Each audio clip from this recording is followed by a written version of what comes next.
Bonsoir, bienvenue à toutes et à tous pour ce nouveau numéro du podcast. Le podcast pour les supporters d'Anderlecht, par les supporters d'Anderlecht et même des autres. Tout le monde est le bienvenu dans la gentillesse et le respect, bien entendu, évidemment. Donc nous sommes le jeudi 19 novembre 2020, alors nous enregistrons ceci. Normalement, l'émission sera diffusée aux alentours du samedi 21 novembre. Et donc voilà, une édition un peu plus légère cette fois-ci où on va parler surtout de la trêve internationale, donc des Diables Rouges avec ces 3 matchs qui se sont succédés cette semaine. On va aussi parler du match des filles en Ligue des Champions et on va préfacer le match de Pro League qui attend nos Mauves ce dimanche au Beerscot. Et j'ai pour m'accompagner, on va commencer par lui, notre ami Bruno. Bonsoir Bruno. Bonsoir Johnny, bonsoir tout le monde. Ça va, hein, voilà, on vient du travail, donc on participe à ce petit podcast sur YouTube avec Achille et tout en présence, donc pour faire une petite revue, comme tu dis, hein, une page Diable, une page spéciale pour le RSA Women, et alors quelques infos de préface pour le fameux match contre le Beerscot, très, très attendu le dimanche, quoi. Et oui, Donc, voilà. effectivement. Et ben alors tu as spoilé complètement sur Internet. Les gens t'insultent car tu as spoilé un épisode de ma présentation qui est celle du deuxième invité de ce soir, qui Ah, pardon, mes normalement, excuses. a des oiseaux près de lui, mais là il n'y a pas. Pip, pip, pip, pip, pip, pip. Peut-être. C'est Achille de l'ancienne maison de Confiance Concarneau. Comment ça va, Achille? Mais ça va très bien. Moi aussi, je reviens du boulot, je suis pensionné, donc tout va bien. Mais c'est un travail à part entière, hein, attention. Hein. Trouver de quoi Ah, s'occuper, oh, vous méritez. oui. Par Non, contre, mais par contre, on a il y en a, j'ai connu des gens qui cherchaient du boulot, moi c'est plutôt l'inverse. Ok, bien. Merci à vous d'avoir été disponible, donc. Alors, Allez, au revoir. donc, on va commencer ce programme par le match qui a eu lieu, le match amical qui a eu lieu donc entre les Diables et la Suisse. Donc tous ces matchs, tous les matchs d'ailleurs, les 3 matchs internationaux ont eu lieu dans le stade King Power à Louvain, qui est quand même un stade qui est pas si mal, hein, franchement. Il est petit, mais d'un côté c'est mieux hein, que ce soit fait dans ce genre de stade-là. Donc voilà, avec une victoire 2-1, nous sommes sauvés par Batshuayi, hein, l'éternel remplaçant qui a sauvé le match contre les Suisses. Vous en avez pensé quoi de ce match, Bruno? Match, disons que voilà, on a encore vu que les remplaçants sont pas encore totalement au niveau des titulaires de base. Hein.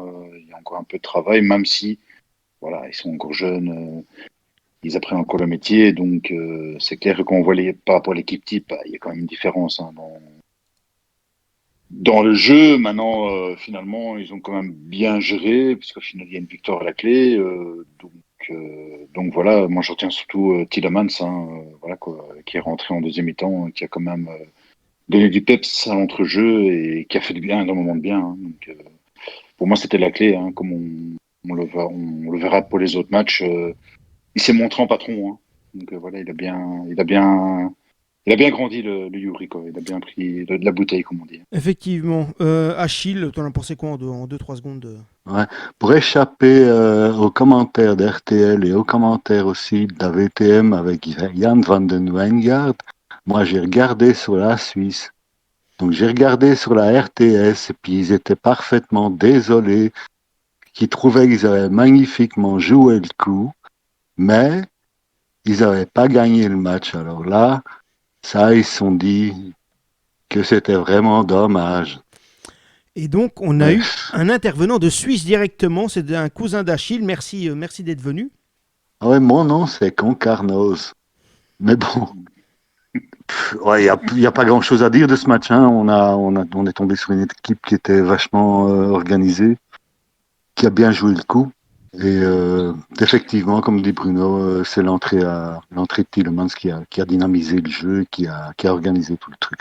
Parce que je voulais aborder le sujet de la sélection avec cette histoire du match amical qui n'arrangeait pas grand monde au final, même si c'était sympa de voir un peu quand l'équipe elle tourne. Est-ce que vous avez un avis en 1-2 minutes sur cette sélection alors bon, des choix décriés ou pas, ça, après moi, je pense qu'une sélection, de toute façon, il y a plein de paramètres qu'on ne connaît pas. Donc, dire qu'il favorise l'un, l'autre, machin, chouette. Bon, je pense il a plus dû faire une sélection, en plus avec tout ce qui se passe, le Covid, etc. Voilà, moi, je pense que sa sélection, il n'y a pas trop de questions de copinage ou pas grand-chose, en tout cas, vraiment rien de... Je te rejoins sur ton avis. Je crois surtout qu'il a fait avec les moyens du bord. Il a laissé reposer aussi les joueurs de l'équipe type, évidemment, hein, parce qu'ils sont fort sollicités depuis la reprise des championnats et la Ouais. Ligue des Champions, notamment, qui a joué. Donc, voilà, il a laissé la chance aux petits jeunes. Et ça n'a pas été une totale réussite, hein, ça c'est clair. Mais je veux dire, voilà, pour moi, et on en reparlera donc pour les autres matchs qui a eu lieu, bah oui, il y a quand même un joueur qui est sorti du lot, deux joueurs, on va dire. C'est Batshuayi et surtout Tielemans, hein, voilà, qui a fait le monde de bien. Maintenant, après, pour en revenir à Witsel, Witsel, il a un profil, ouais, un profil plus pour contenir un milieu de terrain, plus ralentir le jeu. C'est pas vraiment là où Tielemans c'est plus impulsif et va plus chercher à aller vers de l'avant, quoi. Donc voilà, c'est deux profils différents. Ouais, on n'est pas fan. Witsel, j'ai jamais fort aimé non plus. Ça n'a rien à voir qu'il est rouge de base. Hein. Voilà, je crois qu'il a ses qualités, hein, il a ses qualités, mais oui, on voit que l'impulsion offensive avec Tielemans était quand même meilleure, quoi. Hein. En fait, Witsel, c'est peut-être pas un peu plus le joueur quand tu gagnes 4-0 ou 3-0 dans un match compliqué, un peu dur peut-être. Il faut le faire rentrer Voilà, pour c'est qu'il ça. C'est ralentisse plus un un peu le... renforcement dans. Voilà, c'est plus quelqu'un qui va renforcer l'entrejeu au niveau puissance physique et gestion de l'entrejeu, plutôt que quelqu'un qui va donner des impulsions offensives. Hein, voilà. C'est mon avis maintenant. Il y en a d'autres Oui, c'est clair. qui Et pensent puisque... Ouais, on sentait globalement, de toute façon, contre la Suisse, on sentait que l'équipe était parodée. Hein. Ça, Ouais. c'est évident. Mais d'un autre côté, il faut avoir un certain respect pour le truc, dans ce sens que, bon, Martinez prépare l'avenir. Hein. Il sait Ah que ouais, tout le tout à monde sait fait. qu'il y a des gens bon, personne n'est éternel, quoi. Hein. C'est clair. Et puis il y a Tout une à fait. chose surtout que moi je voulais dire, surtout par rapport à ce qui est des sélections. En fait, quand on regarde au final, à part le gardien qu'il était cherché Gaëtan Cook, le reste, ce sont des joueurs qui ont déjà été internationaux, qui connaissent le système, qui ont déjà été avec les Diables A, même si c'est longtemps, même s'ils ont fait des bourdes, etc., etc. Ça, c'est autre chose. Mais je veux dire par là, je pense qu'à mon avis, il voulait peut-être sélectionner d'autres joueurs qui avaient peut-être plus de potentiel, qui étaient peut-être plus forts sur le moment ou meilleurs. Mais je pense peut-être, moi je pense qu'à mon avis, dans le staff, on lui a dit, écoute, on n'a pas le temps de les former, on n'a pas le temps de leur faire, on n'a que le temps de faire de la causette et de la récup et des entraînements sur le terrain avec la baballe, ou donc, enfin, de pas grand chose. Donc, moi, à mon avis, Martinez, on lui a dit, écoute, prends des joueurs qui connaissent le système, enfin, plus ou moins, qui sont déjà venus avec nous, qui savent comment faire, quoi faire, qu'on doit pas qu'on doit pas les présenter à tout le monde, blabli, blabla. Moi, je pense que c'est ça qu'il a fait et que beaucoup de gens peut-être disent, ah ouais, pourquoi il prend lui, il est nul, il joue pas dans son club, ou ci, ou ça. Or que peut-être qu'il voulait pas les prendre de base, mais qu'on lui a dit et qu'il s'est dit peut-être lui-même, bon, c'est pas le moment avec tout ce qui se passe de commencer à ramener des nouveaux joueurs, on n'a pas le temps de leur expliquer quoi. Ouais, Ouais, je sais pas, c'est possible. C'est possible. Bon, tout le monde critique Borno sur ce match. Il faut pas oublier que Martinez, il a un style de jeu à lui. Hein, donc, il va pas prendre n'importe quel joueur non plus. Il va prendre des joueurs qui fonctionnent dans son système. Hein, voilà. Ouais, mais c'est la raison pour laquelle ils ont pris l'autre, comment il s'appelle encore, la mobilette, là, pour, comme entraîneur des jeunes.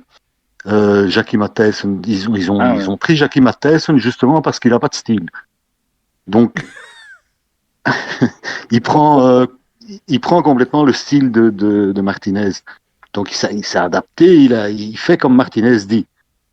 Mais Mais d'un autre ce côté, qui le est, mec, il a un charisme De moule, c'est ça que tu comment dire, veux. De moule quoi. il faut pas oublier une chose, c'est que suite à l'euro manqué de l'Euro 2000 qu'il y a eu chez nous en Belgique, l'Union belge avait réfléchi un peu à la formation des jeunes et des entraîneurs. Il faut savoir que l'Union belge a poussé pour qu'on reste sur un même système de jeu. Je pense que c'est le 4-3-3 dans c'est les un équipes de jeunes un peu 3-4-3 là. partout. Ouais, Ouais, 3-4-3, pardon. c'est un 3-4-3. Hein.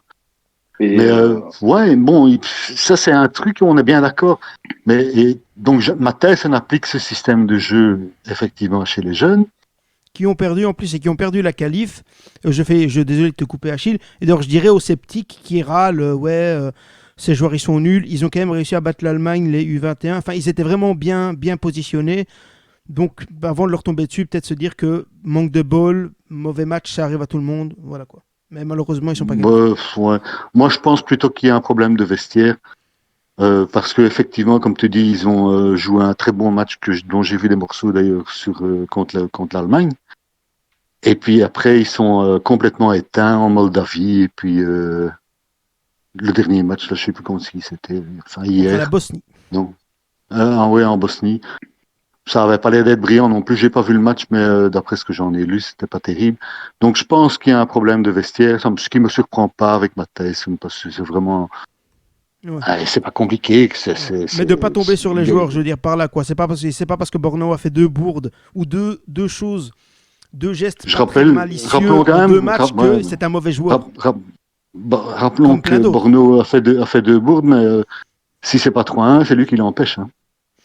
Aussi, et puis j'aimerais bien dire une chose, et peut-être, ça va être plus en corrélation aussi avec les autres matchs, mais pour moi, le système a grandement à voir, parce que cette histoire de 3 défenseurs centraux, surtout dans l'équipe A, évidemment, je reviens dans l'équipe A, oui, moi c'est pas que je suis contre, parce que moi j'étais un des premiers à le vouloir avant, mais ce qu'il y a, c'est que maintenant, avec 3 défenseurs centraux lents et vieillissants, ou même s'ils sont jeunes lents, parce que Bornau c'est un style lent, si t'as personne sur les ailes pour couvrir, en fait ce qui s'est passé, c'est que Bornau, il a vu la balle partir sur le flanc. Il s'est dit, je vais essayer de mettre la tête. Or qu'en fait, théoriquement, un défenseur expérimenté à son poste, il bouge pas. Il bouge pas, il recule, mais vers le but, pas vers la balle. Comme ça, il laisse le joueur contrôler, il essaie de stopper la balle. Mais lui, il s'est dit, je peux essayer de l'avoir. Il a loupé son geste, il la donne.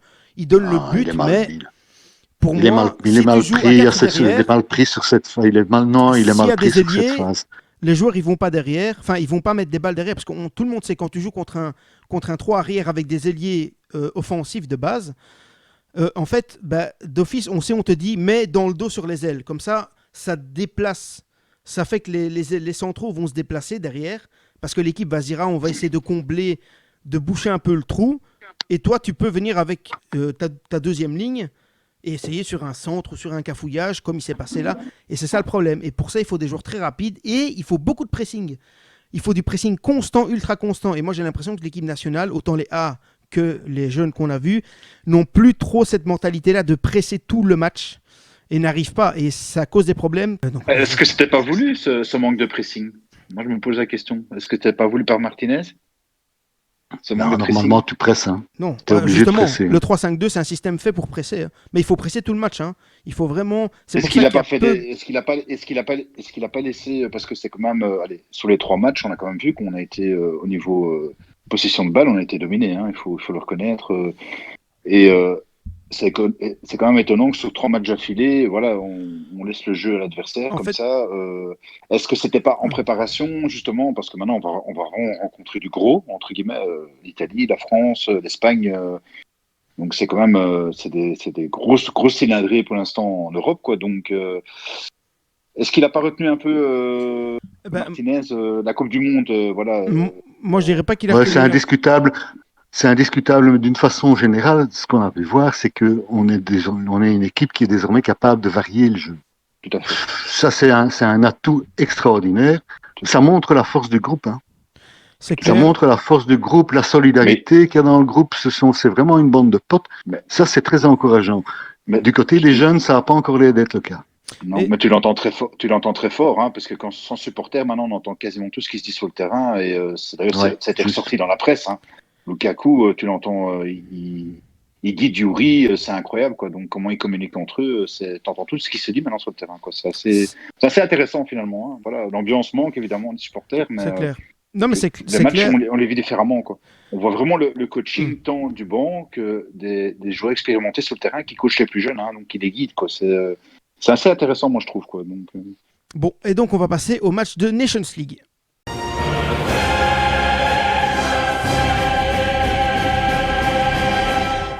Donc alors on va commencer par le premier match chronologiquement, à Louvain toujours, le 15 novembre à 20h45, où nous gagnons 2-0 face à l'Angleterre sans encaisser. cette fois-ci, donc avec un but de Tielemans à la 10e et Mertens à la 24e d'un coup franc joli, magnifique, je dirais pas parce qu'il n'est pas super bien placé, mais juste ce qu'il faut pour battre le gardien. Donc pas de problème là-dessus. Et donc moi, ce que je vais dire avant de vous laisser parler, c'est que ce qu'on a vu clairement comparé au match amical, c'est que l'équipe jouait dans un système donc 3-5-2, mais cette fois-ci, tu voyais que dans les phases défensives, comme je ne sais pas si Martinez a retenu que son équipe avait du mal à presser ou quoi que ce soit, mais on a vu que du coup les ailiers étaient beaucoup plus bas et donc bloquaient les balles dans le dos des trois défenseurs. Enfin, dans le dos des ailes, je veux dire. Et on a vu que les Anglais, du coup, en phase de terminer les actions, avaient beaucoup de mal. Et tout le monde a dit qu'ils ont très bien joué, les Anglais. Attention, ils ont bien joué, mais pour moi, surtout les derniers 20 mètres, ils avaient beaucoup de mal à combiner. Ce qui, pour moi, si tu joues très très bien, les derniers 20 mètres, tu arrives à combiner. Mais bon, après ça, c'est moi. Mais ils ont pas mal joué, attention, il ne faut pas non plus dire ce que j'ai pas dit. Pour moi, un match vraiment très réussi. Et là, on voit que finalement, on était plus en train de jouer en 5-3-2, non en 5-4-1 même, plutôt qu'en en 3-5-2. Ce qui, d'un côté, moi, me va mieux. Dans le sens où il vaut mieux assurer les ailes, quoi, parce qu'on a des défenseurs, la défense est vieillissante et assez lente. Les joueurs sont lents, les joueurs rapides en défense, on en a moins en défense centrale. Donc pour moi, c'est mieux. Donc Achille, ton avis sur ce match? Mon avis sur le match, mon avis c'est un avis relativement négatif dans ce sens que on a marqué les 2 buts qu'il fallait pas. On a marqué un premier but sur le tir de Tielemans qui est 2 fois dévié. Bon, on sait, hein, il faut absolument tirer. Hein.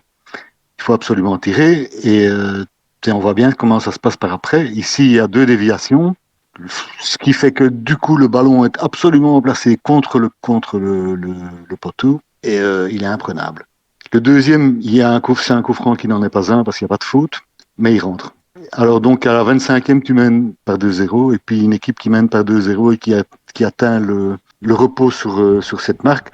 Tout le monde connaît Mourinho, tout le monde sait que pour Mourinho, 2-0, c'est le pire des scores. C'est un score où tout le monde est dans l'hésitation. Est-ce qu'on doit protéger? Est-ce qu'on doit marquer le 3-0?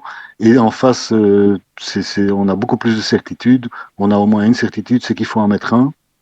Et que si on en met un, les gens qui menaient par 2-0 vont commencer à jouer avec les fesses serrées. Ouais, bon, par la suite, les Anglais ont bien joué jusqu'à un certain moment. Kane a fait un match terrible, mais il n'a pas été dangereux, ou très peu. Grealish, un peu la même chose.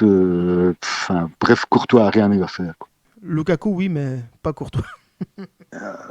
Ouais, mais on a été dangereux sur certains contres, mais on est rarement allé vraiment jusqu'au bout. Peut-être une chance pour le suspense, parce qu'à 3-0, c'était complètement fini, évidemment. Effectivement, Bruno, ton avis sur le match et sur mon avis, le système, etc. Si vous avez un avis là-dessus. Je serais un peu moins négatif qu'Achille. Je trouve que là, on a pu démontrer qu'on savait défendre, en fait. Hein, c'est ça, comme tu as dit très bien, John, dans l'intro. Les 20 derniers mètres, les Anglais, on les a quasiment pas vus, quoi. Voilà.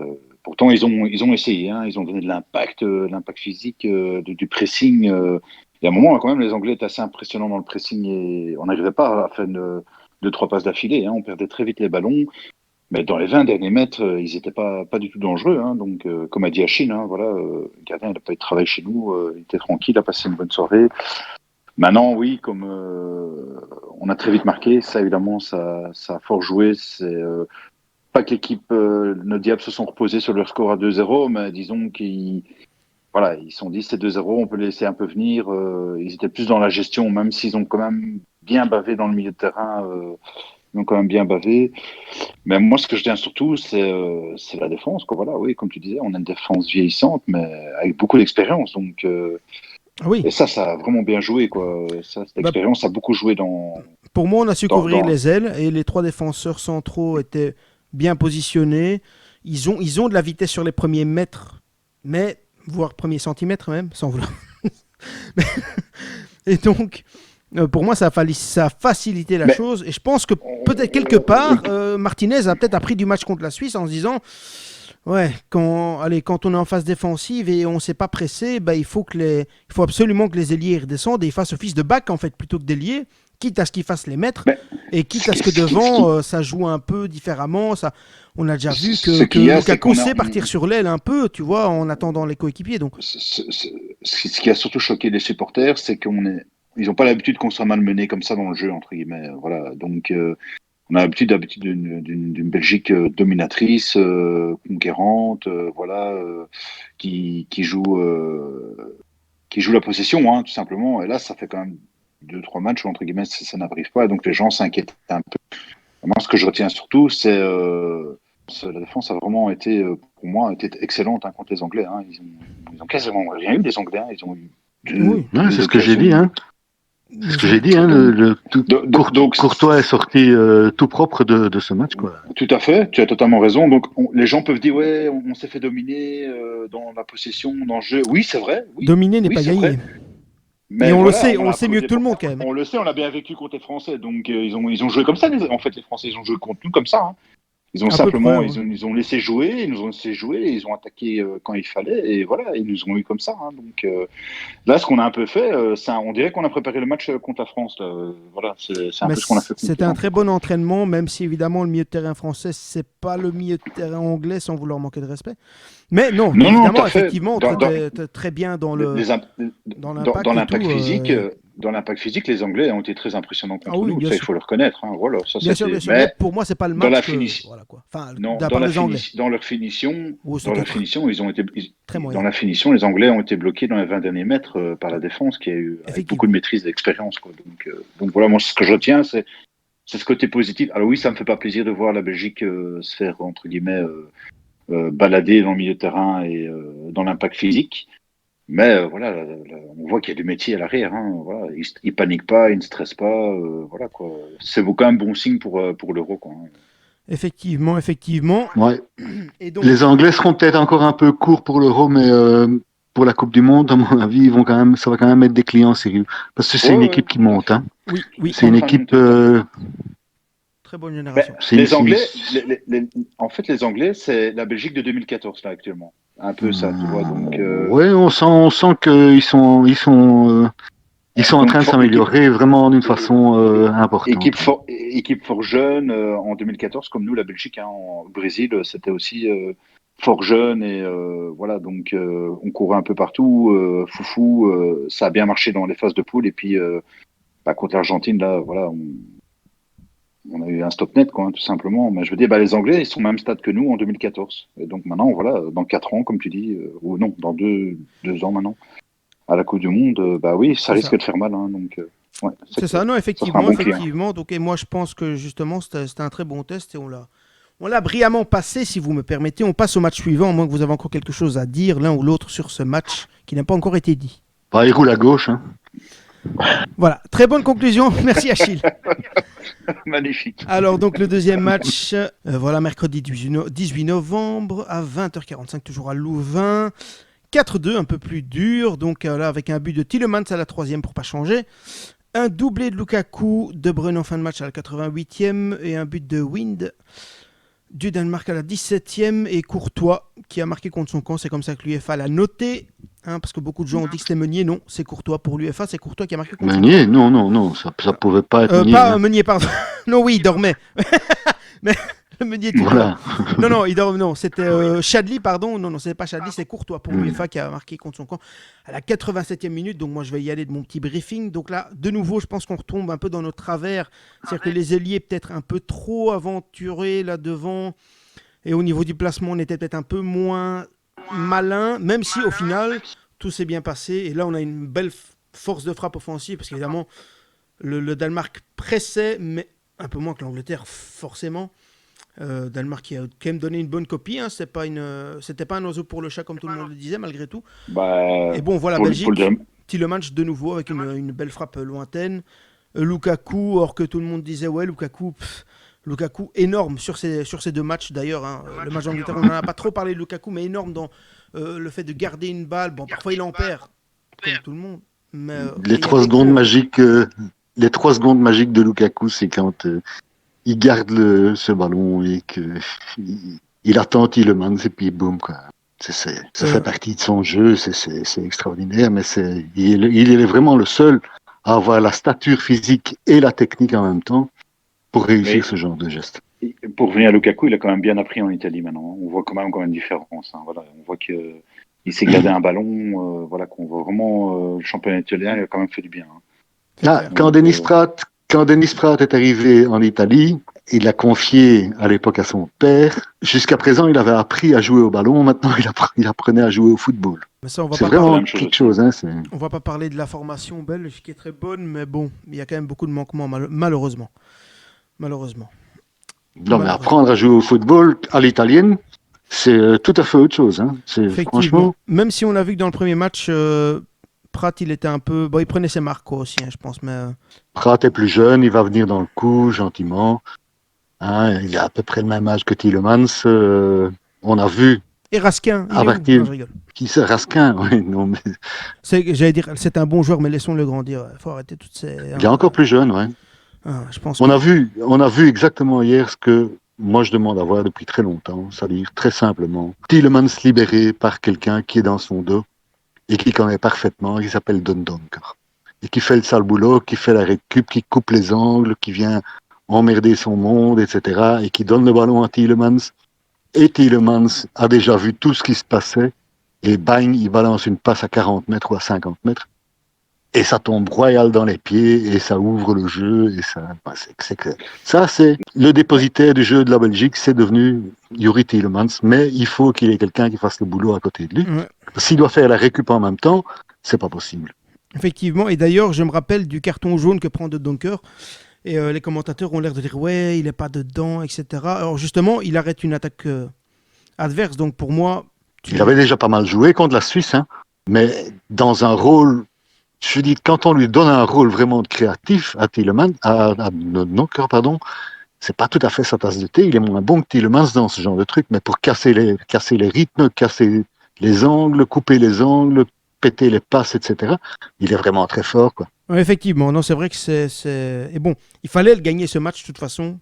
Parce que bon, même un match nul, je veux dire, pour moi... Et bon, c'est vrai Bon, que un ce match nul, c'était bon suffisant, aussi. un match nul sur le plan du résultat, mais on en veut un peu plus, évidemment. Pour le Danemark, c'était une finale. Hein. Voilà, eux, ça passe. C'est vrai, c'est vrai. Tu gagnais ou c'était fini. Donc eux, ils ont joué leur bateau.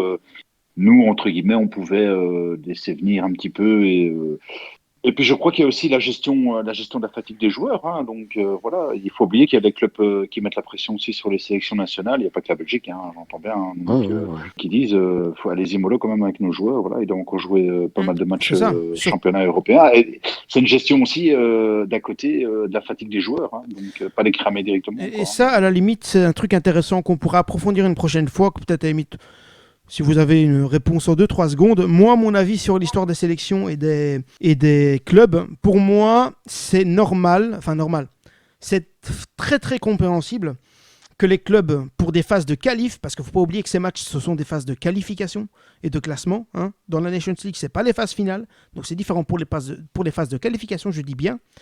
Pour moi, si des clubs veulent préserver ou garder certains joueurs qui sont en délicatesse. On peut parler d'Hazard, par exemple, au Real. Moi, ça ne me gêne pas trop dans le sens qu'avec le vivier qu'on a, alors certains vont dire ça avantage les grands, machin. À un moment donné, tu es une grande équipe, si tu ne peux pas en profiter, par rapport à ton vivier, désolé. Alors après, pour moi, c'est pas vraiment... Parce que beaucoup de gens prennent ça pour, ouais, il veut pas venir jouer au club, en équipe nationale, comme beaucoup ont dit pour Hazard. Moi, je pense pas que c'est Hazard qui se lève le matin, oh non, j'ai envie de jouer avec le Real, donc... Et je pense que le Real, à un moment donné, s'il veut garder ses joueurs, je pense pas qu'on a... moi, ça me dérange pas, tant que c'est pour les phases de qualif et que c'est pas tous les matchs et qu'il y a une raison.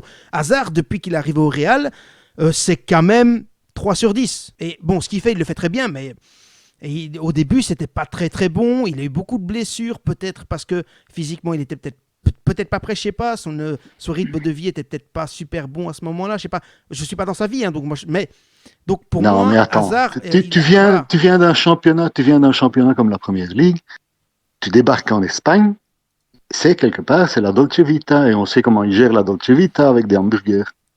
Ouais, voilà. Et puis c'est comme ça. Faut pas oublier que Georges sort de son corps est en train de vieillir. Hein. Il a 27 ans, Hazard, je crois déjà. Donc pour moi, ça me choque pas que pour des matchs de qualif, je dis bien. En plus, mais s'il n'est pas en forme, même pour une phase finale de Coupe du Monde, je veux bien, mais Il a 29 ans. Il a 29 ans. Donc après, moi, ce genre de truc-là, moi, ça me choque pas trop. Après, je peux comprendre que des gens disent oui, c'est un manque de respect, etc. Comme Non, non, Mignolet non, qui est c'est pas comme ça parti. que ça se passe. Même moi, je C'est pas pense comme pas ça non que ça se plus. passe. Le respect, c'est dans l'autre sens. Là, il faut un petit peu, il faut un peu couper les ailes au canard. Hein. Le respect, c'est dans l'autre sens. Hein. Qui paye les joueurs? Les clubs. Qui doit revoir le contrat du joueur à la hausse si il explose en équipe nationale? C'est le club. Donc, les clubs ont beaucoup de choses à perdre hein, dans ces histoires. Il y a des blessures, il y a le fait que le joueur n'est pas disponible pour les entraînements, il y a le fait que le joueur peut acquérir une valeur supérieure à partir du moment où il fait des bons matchs avec l'équipe nationale et où son équipe nationale a des bons résultats. Tout ça, ce sont des risques que les clubs prennent à tous les coups. Hein. Donc, Je les gens suis, qui disent ouais, pas de respect parce que par rapport à l'équipe nationale, moment, hein, d'abord, le respect, c'est d'abord vis-à-vis du club. Hein. je suis assez d'accord avec toi. Et surtout pour les phases de qualif, je le répète encore une fois. Et même d'un autre Ouais, mais côté, pas de si. qualif, pas de Coupe du Monde. Hein. Ouais, ouais, Tout est dans tout. Hein. on est d'accord, mais à un moment donné, en plus, avec le vivier qu'on a, je veux dire, regarde tous les joueurs des plus petites nations qui jouent dans des gros clubs, eux, ils partent quasiment sans problème. Tu vois, je pense qu'à un moment donné, peut-être un club comme le Real, même si Hazard était en forme et qu'il n'avait pas le Covid, admettons, hein, on rentre dans la supputation du complot, hein, admettons, il n'a pas le Covid, mais le Real a décidé de le garder, donc ils ont fait un faux test, soit. Le Real se dit, attends, ils n'ont pas d'autres joueurs pour le remplacer pour 3 matchs de Nations League. Bon, allez, avec le vivier qu'ils ont, ils doivent. Bon, je peux les comprendre. C'est pas très gentil, on est d'accord. Maintenant, en même temps, est-ce qu'ils se font payer avec des bisous? Est-ce que quand ils doivent payer un prêt à la banque ou je ne sais quoi, est-ce qu'ils payent avec des câlins ou je ne sais pas quoi, ou des je te serre la main? Donc à un moment donné, et puis surtout ils l'ont payé 100 millions, hein, donc bon, c'est quand même une somme. Bon, Hazard, c'est un exemple, il y en a plein d'autres. Hein. Mignolet qui est rentré dans son club, ça me dérange pas. Si le mec il est fatigué, il a fait ses matchs, il est là depuis le début, peut-être qu'il a besoin de se reposer, on n'est pas dans le staff. Moi, à un moment donné, je vois pas ça Moi, comme un c'est pas manque de très respect. compliqué. Moi, je suis dirigeant d'un club. J'ai un joueur qui, comme hasard, a été blessé, revient un peu sur une jambe, c'est un moyen, etc. Je le décourage fortement de partir. Je le décourage fortement de partir. Je peux pas l'empêcher de partir, mais je lui dis, mais je le mets en face aussi de ses responsabilités, quoi. Hein. C'est quand même le club qui le paye. C'est le club qui a besoin de lui en premier lieu, l'équipe nationale. Si tout va bien, il n'y a pas de problème, mais si tout va un peu sur une jambe, d'abord, penser à l'important avant de prendre l'accessoire. C'est clair. Or, les équipes nationales, ça reste accessoire à Surtout, partir du moment où un joueur est en train de se remettre d'une blessure. bah oui, et surtout quand tu as un vivier qui est quand même autre que. Hein, De toute on façon, n'est pas en dehors. pour, Hein. pour, en, pour en venir à la relation hasard-équipe nationale en Belgique, bah, on vient de voir deux manières de jouer avec hasard et sans hasard. Avec hasard, c'est simple, tu joues la possession, puisque voilà, tu as un impact technique qui est. Tandis que quand il n'est pas là, bah, tu joues plus le résultat, donc tu acceptes de te laisser un peu dominer par l'équipe, sachant que tu as une bonne défense, expérimentée, qui sait gérer là derrière, plus avec un attaquant comme Lukaku qui est capable de garder le ballon devant et de marquer. Donc voilà, on vient de le voir avec les 3 derniers matchs. On a différentes, comme disait Achille, on a différentes manières de jouer. On sait jouer un peu tous les dispositifs. Si j'embraye un peu sur ce que tu viens de dire, tu joues avec hasard, tu peux jouer avec Witzel. Tu joues pas avec hasard, tu peux pas jouer avec Ouais, Witzel. on peut dire ça, tout à fait. Je suis assez d'accord avec toi. C'est clair, c'est Hein, clair. avec Witzel, tu as quelqu'un qui est là pour veiller à l'organisation, couper les angles sans trop se fatiguer. Hein, parce que je suis désolé, mais il joue pas sur un rythme. Hein. Non, non, tout à fait. Parce que tu as Hazard devant qui est capable de garder le ballon, d'alerter Lukaku, de jouer avec Driss, Mertens, etc. Ok.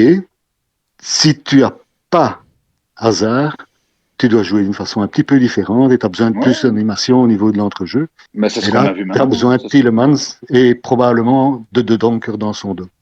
C'est ce qu'on a vu contre l'Angleterre et le Danemark. Hein, donc Contre le voilà. Danemark, on a été dans l'entrejeu. L'entrejeu a été absolument souverain. C'était extraordinaire. Quoi. Moi, j'ai vu des phases que j'ai jamais vues de la part de la Belgique. Mais Donc, encore une fois, pour ce système-là, 3-5-2, il pressait pas de des masses et c'est pour ça que parfois on se fait les prendre dans le dos assez bêtement. Même si un peu moins, mais il y a quand même eu au niveau du press, on a un problème. Enfin, moi, je pense. Après, peut-être le seul à le penser.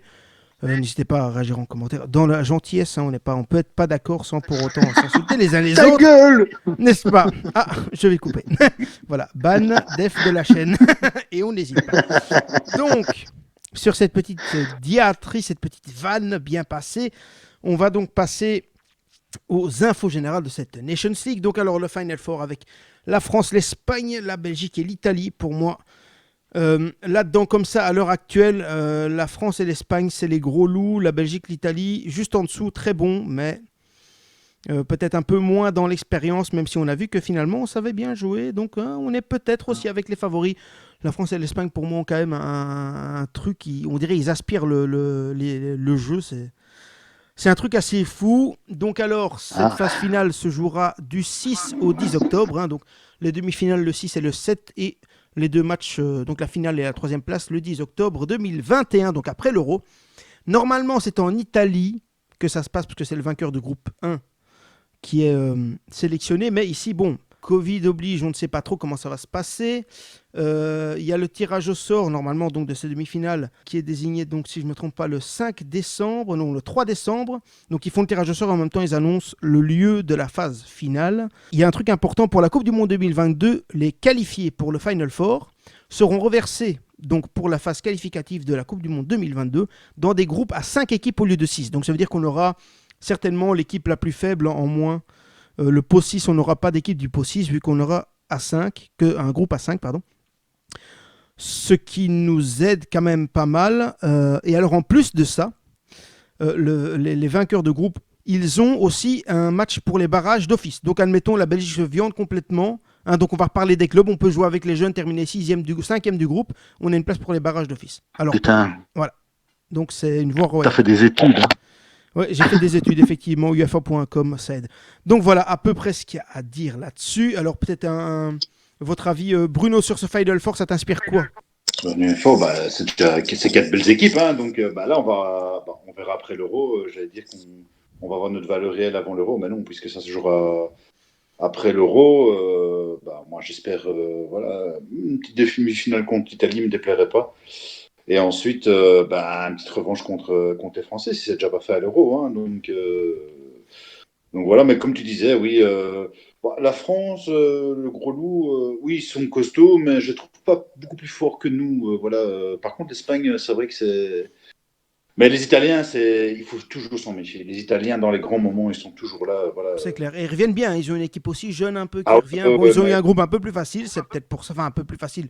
Bon, les Pays-Bas, théoriquement, sont forts aussi, mais on sait que ça oscille un peu parfois entre le moins bon. Les Italiens, moi, je m'en méfie toujours. Bon. Ils savent très au niveau.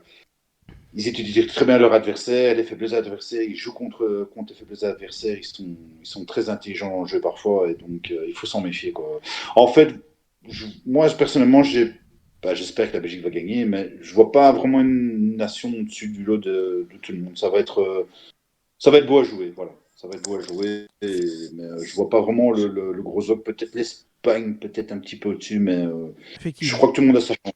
C'est vrai que ce qu'on dit à l'heure actuelle peut changer d'ici le début octobre. Hein, n'oubliez pas, avant de nous insulter, de nouveau dans les commentaires, Achille, une petite idée sur est-ce que tu as envie de parler en espagnol ou en italien ou en belge?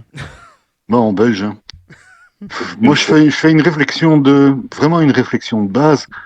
Je vois la France, 65 millions d'habitants. Je vois l'Espagne, 46 ou 47. L'Italie, 60 millions. Et puis nous, on est là avec nos 11 millions, quoi.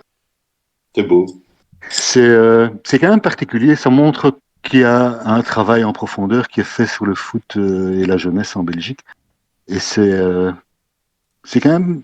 Enfin, je sais pas. Moi, je trouve ça amusant quelque part parce que on va se heurter là à trois géants sur le plan démographique, donc des gens qui, en principe, ont un réservoir qui est nettement plus large que celui dont on dispose en Belgique. Et bon, on est là et on n'est certainement pas parmi on est peut-être même parmi les favoris, quoi. On n'est pas parmi les underdogs. Je pense aussi, on est entre les deux. On n'est pas underdogs, mais on titille les grands, quoi. je pense. Ceci dit, moi j'ai vu l'Espagne jouer mardi soir. C'était assez impressionnant. Hein. Ils ont balayé l'Allemagne au point qu'à 3-0 à la mi-temps. À la mi-temps, c'était 3-0. Là, j'ai dit, bon, stop, j'arrête. Petit tour des statistiques amusantes. Donc, le meilleur buteur, hein, donc ça, c'est toutes les ligues confondues, c'est Haaland, le Norvégien, avec 6 buts. Lukaku est deuxième ex-aequo avec 5 buts. Hein, on va ça. Qu'aime le voir. La meilleure défense, c'est les Pays de Galles, à égalité avec la Grèce, la Slovénie et Gibraltar, avec un but seulement encaissé. La Belgique est environ 30e avec 6 buts encaissés. D'ailleurs, petit ratio que j'ai fait. Donc, la meilleure défense des 4 qualifiés, c'était l'Italie avec 2 buts encaissés seulement. Puis l'Espagne 3, la France 5, la Belgique 6. Donc, la Belgique part avec, entre guillemets, je dirais, la pire défense des qualifiés. Aujourd'hui, bon, ça, après, c'est une phase... Ouais, tout va bien. Mais bon, ça, en réalité, il faut voir les choses. Hein. Ce carré final, ça va se disputer dans un an. Hein. Effectivement, alors on va rappeler aussi par contre que la Belgique, si elle a la pire défense des 4 qualifiés, c'est la meilleure attaque, avec 16 buts devant l'Espagne 13 et la Norvège 12. Et que au niveau de la possession, petite stat intéressante, l'Espagne domine tout le monde avec 65% en moyenne de possession de balle dans un groupe où il y a quand même l'Allemagne. Je pense qu'il faut quand même le souligner, même si c'est peut-être un détail et que dominer n'est pas gagné. Donc alors, maintenant nous allons passer aux femmes, et donc au RSCA Women qui disputaient leur match de Champions League hier. Donc, voilà, malheureusement, la route s'arrête là pour nos jeunes joueuses. Oui, ça c'est le supporter de Benfica qui parle. Oui, pour ma part, avec un certain Carlos qui se reconnaîtra peut-être. S'il écoute et s'il se rappelle, hein, s'il est dans un état d'ébriété assez correct. Donc, ils ont perdu le match 2-1 après avoir marqué par Tison, l'ami de quelqu'un, qui est aussi du groupe, hein, qu'on ne citera pas, il se reconnaîtra, qui a marqué sur un très beau cafouillage, hein, qui a su tirer parti. Et puis, alors, il y a eu un éclair de génie de la joueuse brésilienne de Benfica, Nicole, qui a marqué 2 buts à 62 et à la 78e minute, dehors de son aveu d'une interview que j'ai lue. Le premier but, elle a vu que la gardienne était... mal placée parce qu'elle a mal dégagé le ballon, et donc quand elle a récupéré, quand cette balle a été récupérée, la gardienne Anderlechtoise n'a pas eu le temps de se replacer, elle l'avait vu et elle a su placer la balle évidemment, et c'était un peu compliqué.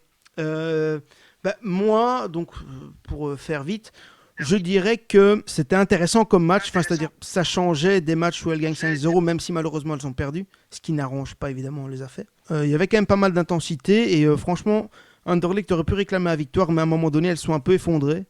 Elles n'arrivaient pas trop à trouver le jeu. Je ne sais pas pourquoi. C'était un peu... Puis bon, les Portugaises pressaient assez haut pour une équipe qui est assez récente. Hein. Je veux dire, c'est une équipe qui a 2 ans et demi. Bientôt 3 ans, je crois, d'existence. Donc, c'est, bon, on va me dire qu'il y a plus de moyens. Ouais. Oui, après, bon, c'est sur, entre guillemets, je dirais une erreur sur le premier but qui donne la balle à une joueuse... portugaise qui arrive à faire la passe à la buteuse, et bon, le deuxième là, c'est un éclair de génie, ça on peut rien faire, on peut toujours faire quelque chose, mais bon, voilà. Et j'ai plutôt le sentiment que c'est sur le deuxième but que le deuxième but portugais, je veux dire que la gardienne belge, hein, Justine Oders, j'ai plutôt le sentiment que c'est sur ce but là qu'elle m'a mise, mais enfin soit.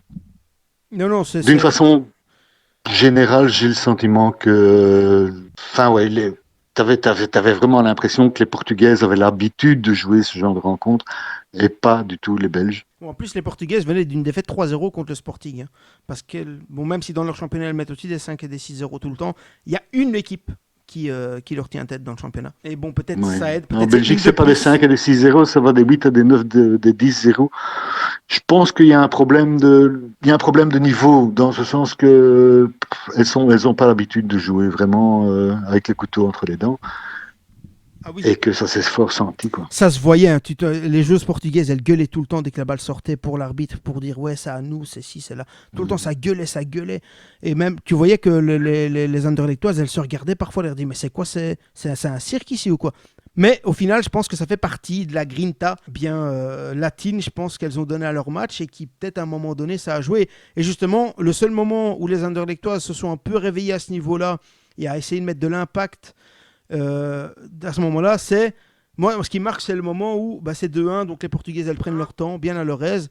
Et alors, tu as De Kenny qui vient prendre la balle parce qu'il y en a une qui regarde en l'air alors que la balle est J'ai à vu 5 ça, ouais. mètres d'elle. Sur la touche, là. Et Ouais. voilà, elle vient, elle la pousse avec la balle. Mais en fait, ça, c'est juste ça qu'il faut pas faire à ce moment-là. Il faut le faire peut-être avant, avoir cet état d'esprit-là. Toi, mais après, tu sais qu'elles vont perdre du temps. En plus, ça se voit que peut-être, comme tu dis, un peu plus l'habitude. Hein, donc, ouais. C'est comme ça, malheureusement. Pour la prochaine, espérons, parce qu'il y a une équipe de qualité quand même. Mais c'est vrai qu'il faut peut-être un peu plus. Bon, le physique, à mon avis, le physique est bon. Je veux dire, il n'y a pas de problème physique, ça n'a pas l'air. Donc, parce qu'elles tiennent le match correct, elles ne sont pas plus fatiguées que nous. C'est l'expérience, hein, c'est l'expérience du haut niveau, voilà, qui manque un peu. Et puis Il manque d'agressivité. Hein. Tu as besoin d'agressivité quand tu joues à un niveau plus élevé. Hein. je pense qu'elles auront beaucoup appris avec le match d'hier. Hein, voilà. C'est clair. Donc bon, voilà, focus sur le championnat. Un match contre le Standard ici ce week-end, si je ne me trompe pas. Le Standard qui est à 3 Tu points. te trompes. Si je me trompe, je me trompe. Il me semblait que c'était parce que le Standard est à 3 points derrière. On va d'abord au Beerscott. Ah, d'abord Robert Scott. Non, je parle des femmes. Ah ouais, ok. Oh là là. On le garde ça. Oh. Mais si on le garde quand même, donc bon voilà. Force à elle. Et d'ailleurs, mon petit doigt me dit qu'il y a peut-être quelque chose qui arrive sur la chaîne en rapport aux filles dans pas trop longtemps, avec peut-être même d'autres surprises, d'autres choses. Mais ça, c'est une autre histoire. On ne spoile rien ici. Bruno a déjà spoilé assez en début d'émission. Donc voilà, on va passer. Ouais, je voudrais faire juste un petit commentaire encore à propos du match des filles. Je trouve ça très très sympa le fait qu'on passe des commentaires bilingues entre Christine Schreder et Imke Courtois. Je trouve ça vraiment très sympa et je me demande jusqu'à quel point c'est pas un truc à retenir pour les matchs des hommes. Pourquoi pas? Dans un pays surréaliste, pourquoi pas le faire au niveau du foot? Pourquoi pas mélanger les langues? Ça permettrait à pas mal de gens d'un petit peu avancer de ce point de vue-là aussi. Enfin bon. On va passer à la préface du match de Jupiler Pro League Beerscott-Anderlecht. Alors, donc, est-ce qu'il y a des infos qu'on peut donner sur ce match? Donc, alors, il n'y a pas de suspendu dans les deux équipes. Bon, les blessés, on les connaît à Anderlecht. Il y a Cobot, il y a Trebel et il y a Sardella qui se rajoutent à cette liste avec une pubalgie. Au Beerscott, il n'y a personne qui est blessé, tout le monde est là apparemment. Donc, alors, si on peut dire quelque chose sur le Beerscott, c'est que sur leurs 5 derniers matchs, ils ont 2 défaites contre l'Antwerp et contre Gand, 2 équipes contre lesquelles on n'a pas perdu. Anderlecht, c'est une défaite sur les 5 derniers matchs. Le dernier match du Beerscott, c'est le fameux nul 5-5. Donc c'est quelque chose. Et Anderlecht, c'est ce match nul contre Gand, un but partout. Alors, d'autres infos. Donc, Anderlecht qui vient de une défaite et une victoire en match amicaux. Une victoire 2-0 à Charleroi, les U21 en plus, mais il faut quand même le dire. Car les U21 ont joué contre les pros de Charleroi, sans les internationaux évidemment, qui étaient au nombre de 3-4, je pense. Et alors, une défaite à Lens, à domicile, 3-1. Bon, on n'a pas trop eu d'infos là-dessus. Je ne m'en parle pas. C'est des matchs amicaux, je ne sais pas si... Enfin, oui, j'ai vu un but, c'est de nouveau une perte de balle parce qu'on joue à la baballe derrière.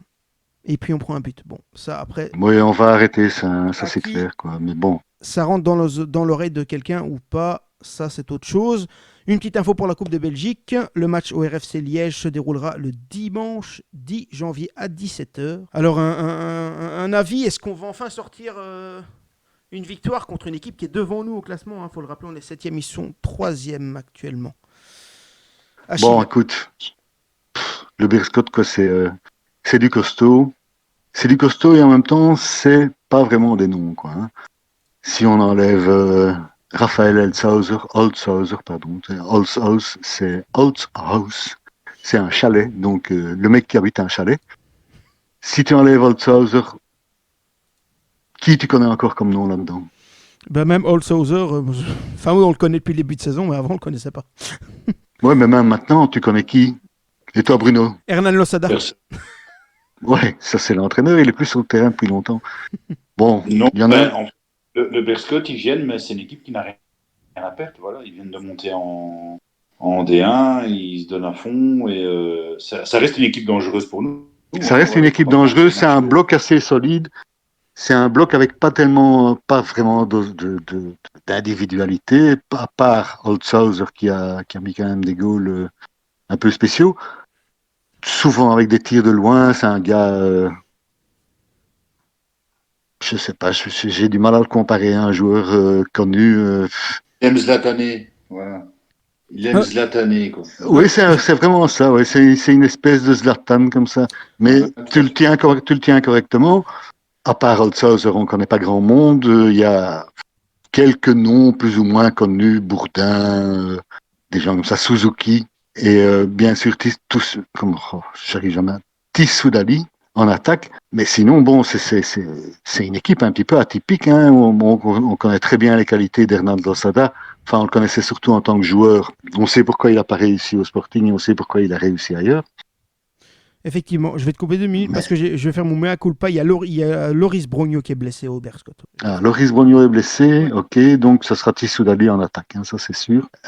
Puis bon, il y a un Koulibaly aussi. Bon, ouais, il y a quelques joueurs qui tiennent la route, hein, mais ça forme surtout un ensemble assez homogène.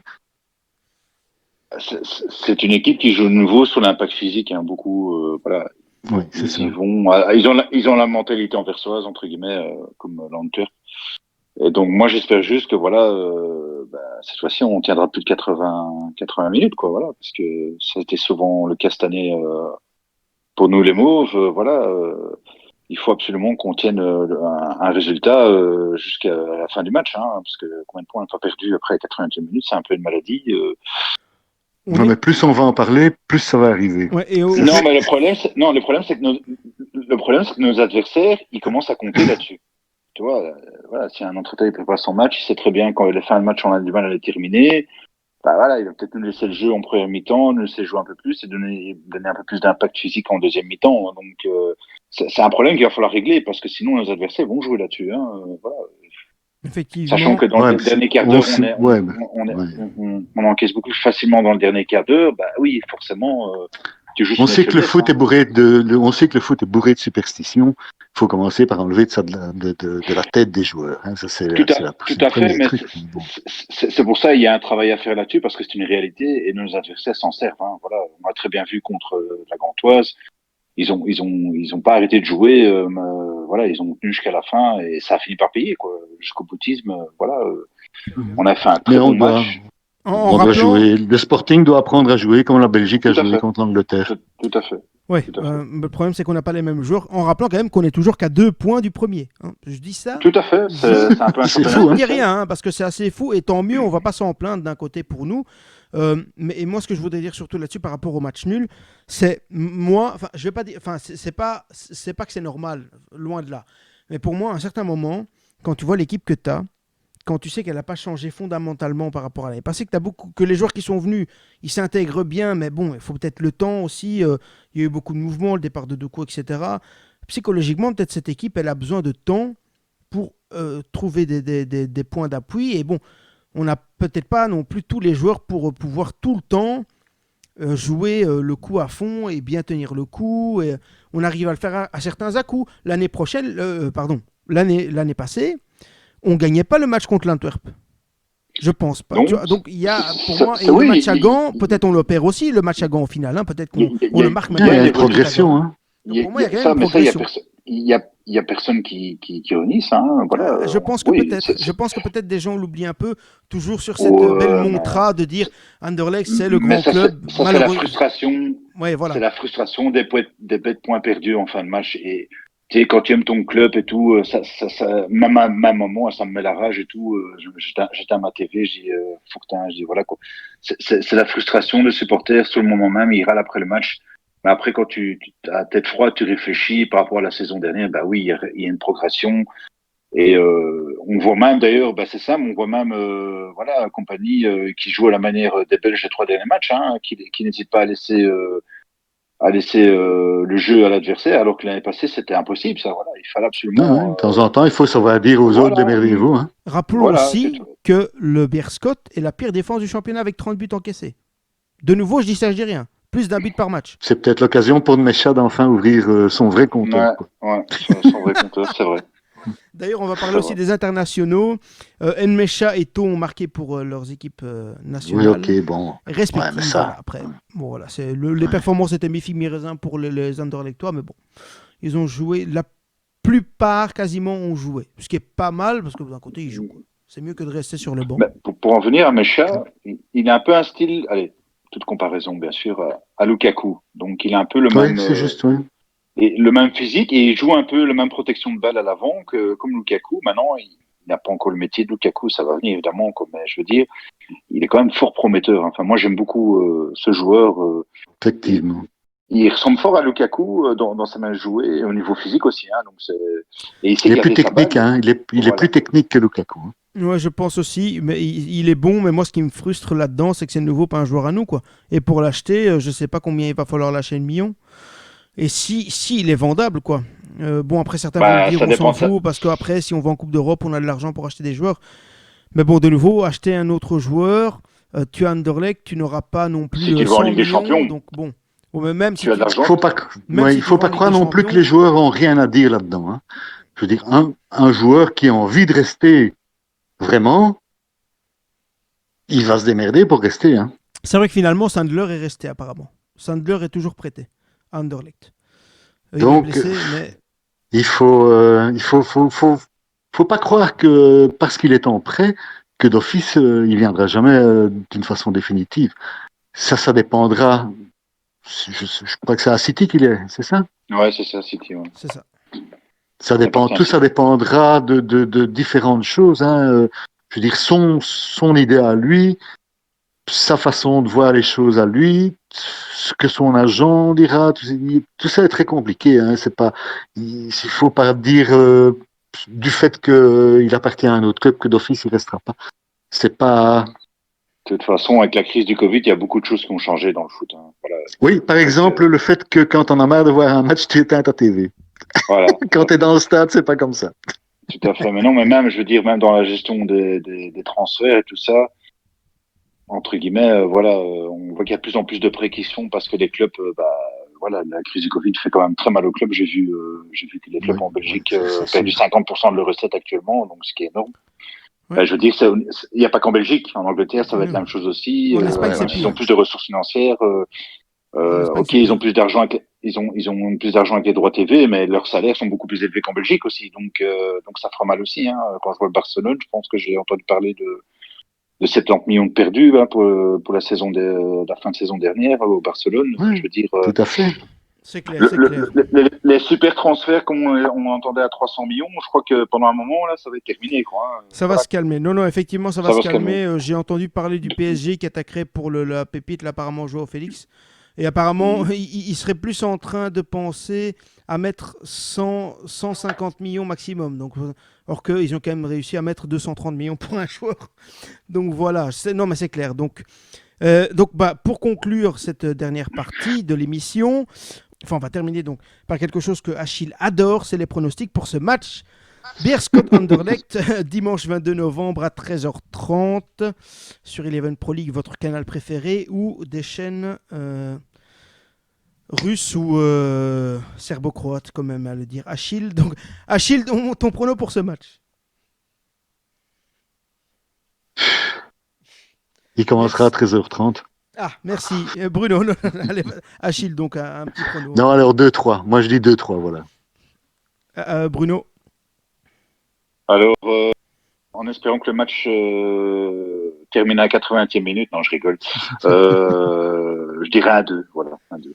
1-2, et moi je vais rester sur ce que j'ai mis sur la page des pronostics parce que voilà, je pense qu'il y aura des buts et moi j'ai mis 3-3. Voilà, je pense que malheureusement on rattaquera sur un match nul. Ne m'en veuillez pas trop, mais je pense que beaucoup de points vont se perdre effectivement dans cette journée-là. Donc peut-être pas un si mauvais résultat, puis c'est à l'extérieur, faut pas l'oublier. Il ne faut pas l'oublier. Ouais, mais le fait de jouer à l'extérieur, il n'y a plus d'influence du public. Hein, donc ça, Ouais, mais le terrain. Le terrain, ouais. Le terrain en lui-même. Mais le terrain du Beerschot, ça va. Hein. Ouais. Jusqu'à présent, ça va, quoi. Enfin bon. C'est un terrain relativement grand, donc qui est assez bon pour nous, quoi. Donc, vous remerciez déjà. J'espère que ça vous aura plu, Achille et Bruno, de participer à cette énième émission. Merci de m'avoir invité. Ça fut très agréable. Du podcast.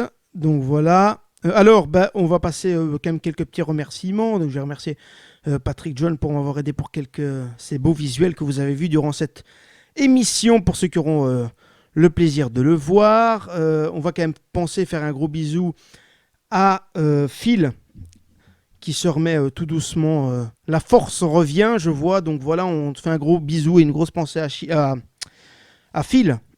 Oui, une grosse pensée à l'égard aussi des virus qui l'ont contaminé, parce que franchement, ils n'ont pas été fiers. Hein. Ça, c'est clair. C'était une belle défaite pour eux. Ça, on peut le dire. On va saluer évidemment Denis, qui n'était pas de la partie cette fois-ci. Voilà, on salue aussi tout le monde sur AFS. Donc, j'espère que ça vous aura plu. N'hésitez pas à partager, liker, commenter. N'hésitez pas à commenter, même si vous n'êtes pas d'accord. On peut en discuter dans les commentaires pour ceux qui seront là. N'ayez pas peur. Normalement, ce podcast sera sorti le samedi pour conjuguer juste avant ce match de championnat qui sera à suivre donc sur Eleven ou sur le live Facebook d'AFS pour ceux qui sont dans le groupe. Moi, c'était Johnny et je vous souhaite une bonne soirée, une bonne journée, une bonne après-midi. N'hésitez pas, il y a beaucoup de vidéos, il y a beaucoup de choses qui vont arriver encore. On prépare des trucs pour vous. Merci, bonne soirée à tous. Ciao. Au revoir, bonne soirée.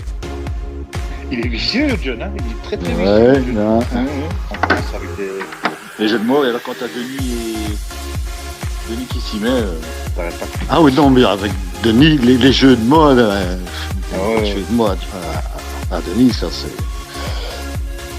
un tic. C'est son dada. C'est un toc, oui. Oui, trouble obsessionnel compulsif. Qui nous entend. Tu peux être sûr que Johnny est en train de nous enregistrer. Ça ouais, on va commencer à balancer tous les ennemis d'AFS et tu vas voir ce qu'il va tout envoyer. Dexel, j'ai connu quelqu'un qu'on appelait Dexel parce que quand il était petit, son père l'avait foutu dans une poubelle et lui avait collé le couvercle sur la gueule. Bon, ouais, moi, tant qu'on est à déconner, j'en connais quand même une chouette aussi là-dessus. Vas-y, raconte. Vas-y, le mec, il est bègue, quoi. Mais alors, sérieusement bègue. Et il est au stade avec sa femme et il dit allez. Oh, sa femme, elle s'énerve, elle lui dit chante-le, quoi. Allez les mauves, allez les mauves. Bon, très bien, le match passe, il gagne, il rentre. Bon, ça se passe dans le vieux temps, quoi. Hein. Donc, il rentre, il a un télégramme. Il ouvre le télégramme et lui, chante-le, hein. Ta mère est morte, ta mère est morte. Tu peux nous faire parler en accéléré aussi, hein, si tu veux.